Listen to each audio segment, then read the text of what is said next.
So, ayan guys. At ngayon, kapag voice cover nga po pala, ay voice cover. Voice over ako ngayon dahil nandito po kami ngayon sa Katanawan, Quezon. At dito nga po pala kami pupunta ngayon sa Queensway. At pangalawang punta na namin dito ni Anakshi.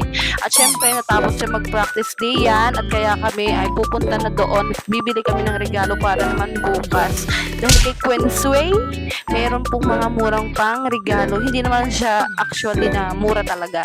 At makakapili ka po talaga ng maraming pang regalo. Hindi naman siya sobrang mura. Tama lang. At sa Queensway, nandun na po lahat. Kaya doon po kami pumunta. Dito nga po pala habang ako'y nagdadrive ay nagbibideo ang aking Anakshi. So ayan, nag-request nga po pala siya na doon kami mamimili ng pang regalo. At na ngayon, nandito na nga po pala kami sa Queensway. At natatanaw niyo po yan. Dito lang po yan sa Katanawan, Quezon. At ngayon, meron po pala din sa loob na yan na isang pinagkakabaluan ng mga tao. At yun nga po yung escalator. So, mga taga Quezon, hindi na tayo mababano. Meron na tayo ditong escalator. Dito sa loob ng Queensway.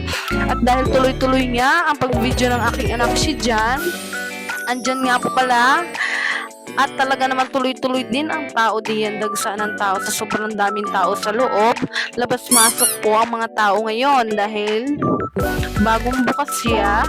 Talagang gustong-gusto ng mamimili ang mga murang paninda. Alam niyo yan, mga Pinoy, isa na ako dyan. At dito nga po pala, nag-parking na ako dyan. At sabi ko din kay Anakshi ay papasok na tayo sa Queensway. At ang ganda ng pangalan niya ha. Favorite ko pa yung song na Sway, Sway, Sway. And of course, tara na, let's go na. At masasaksihan nyo ang pagpasok namin sa Queensway kung ano-ano mga pinabili ng batang Anakshi diyan. Dininganin po pala, nagpakuha pa siya ng picture dyan.